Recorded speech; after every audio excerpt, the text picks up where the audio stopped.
Selamat pagi semuanya. Di sini kami dari kelompok 1 akan mempresentasikan materi manajemen sumber daya manusia, yaitu di materi Personal Planning and Recruiting dengan PT Telkom sebagai real case dari perusahaan kami di presentasi kami kali ini.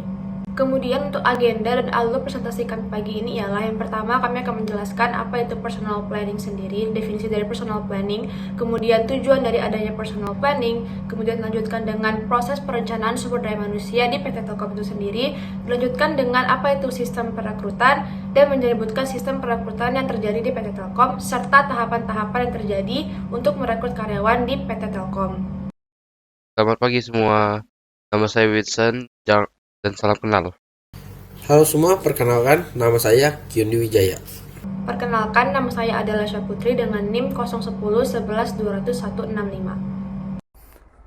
Selamat pagi teman-teman, nama aku Xie Minghao. Perkenalkan, nama saya Bioma Maheswara Mulyono.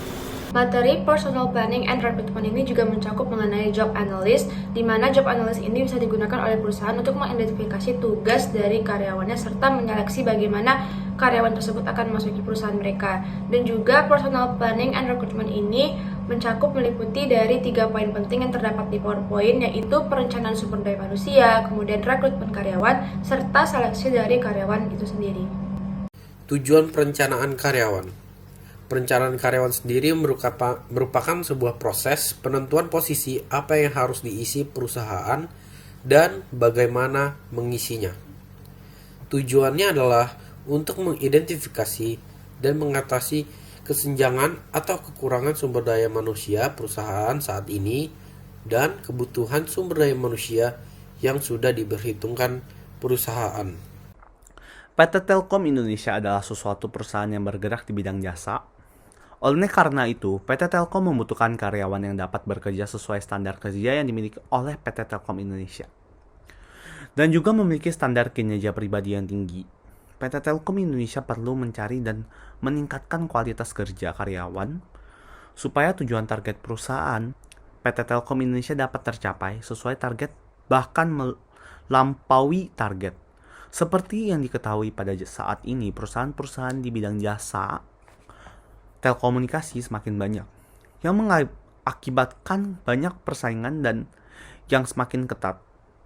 Dengan demikian, keberlangsungan hidup perusahaan PT Telkom Indonesia sangat bergantung dari kualitas SDM yang dimiliki dan standar kinerja karyawan perusahaan ini.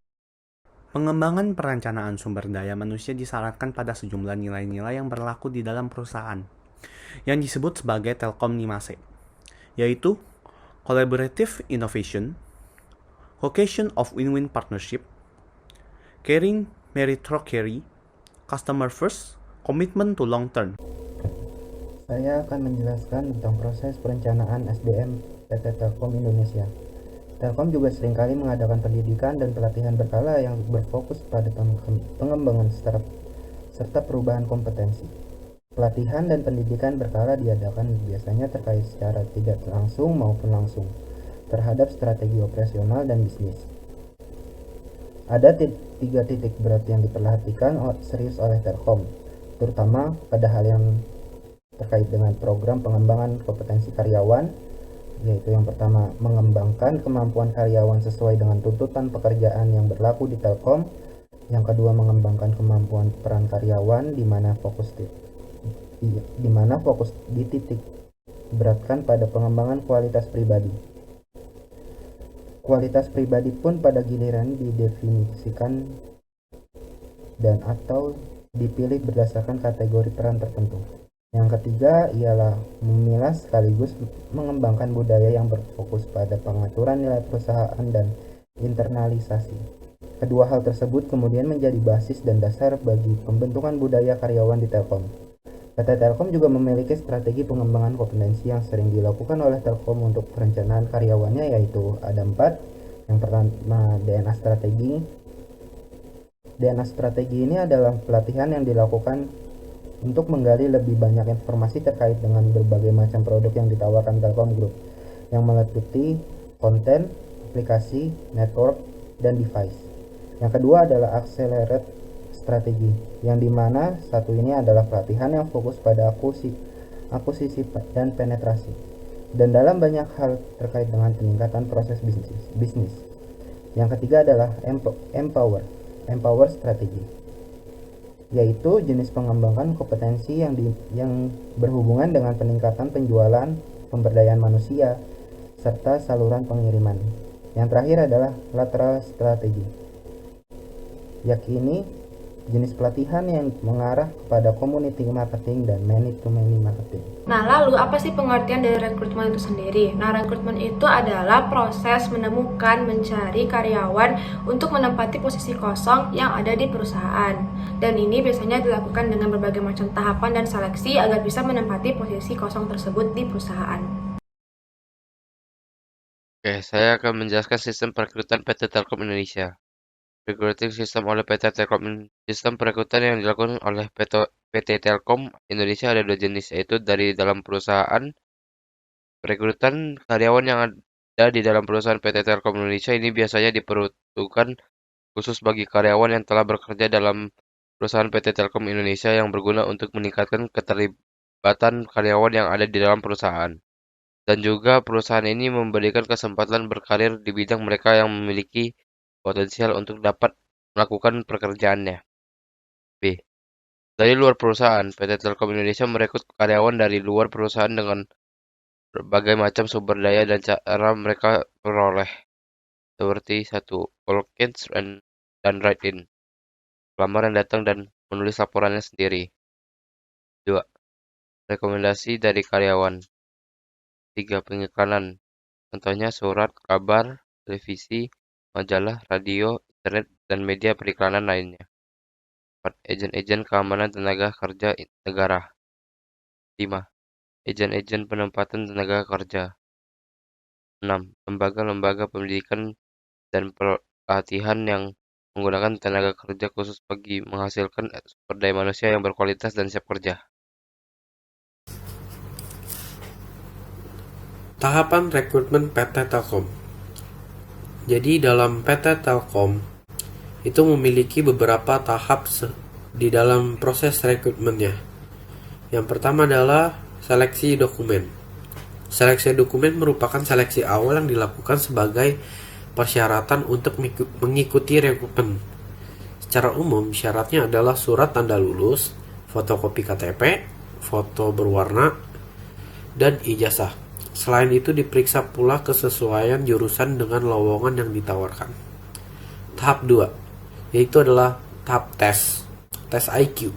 Tahap berikutnya adalah tahap attitude test yang terdiri dari tes numerik, verbal, dan gambar. Oke, tahapan rekrutmen PT Telkom Indonesia. Tahap rekrutmen PT Indonesia itu ada dua jenis, tahap TOEFL dan tahap FGD. Yang pertama tahap TOEFL. Tahap tes TOEFL paper-based untuk tahap berikutnya. Pengerjaan tes ini serupa dengan format tes TOEFL paper-based pada umumnya. Persiapan untuk tes ini adalah latihan-latihan TOEFL paper-based. Tes yang tersedia banyak di internet. Kunci dari pengerjaan TOEFL paper-based adalah latihan yang banyak dan manage waktu. Yang kedua, tahap FGD, tahap forum group discussion. Dilakukan dengan pembahasan sederhana mengenai kejadian yang sering ada di dunia kerja. Misalnya keterbatasan sumber daya manusia, pertentangan antar anggota tim, dan lain-lain. Tes ini dilakukan dengan 5-7 orang tanpa leader. Untuk melakukan tes ini sebaiknya kita bisa memberikan masukan untuk penyelesaian masalah atau kritik. Tahap 5 adalah tahap wawancara dan tes kemampuan teknis. Tahap 3, 2 hari dan hari pertama. Pada tahap wawancara dilakukan wawancara dengan 2 orang, yaitu HR dan orang dari PT Telkom dengan jabatan tertentu. Wawancara ini berisi mengenai kepribadian diri, minat, knowledge tentang PT Telkom, dan study case. Untuk mempersiapkan tahap ini sebaiknya membaca mengenai profil PT Telkom, mengetahui atau menanyakan gambaran kerja di PT Telkom, dan mempersiapkan untuk menjelaskan hal-hal yang sudah ditulis di CV dengan sebaik-baiknya. Dan terakhir yaitu slide 6, yang dimana slide 6 itu tes kesehatan. Nah, tahap terakhir adalah tes kesehatan. Tes kesehatan ini akan memeriksa semua yang dibutuhkan seperti pada tes kesehatan standar, ada tes darah, THT, jantung, tinggi dan berat badan, mata, dan lain-lainnya. Siapkan diri biar sehat dan fit pas mau hari H. Demikian hasil presentasi kelompok kami mengenai Personal Planning and Recruitment Chapter 5. Terima kasih.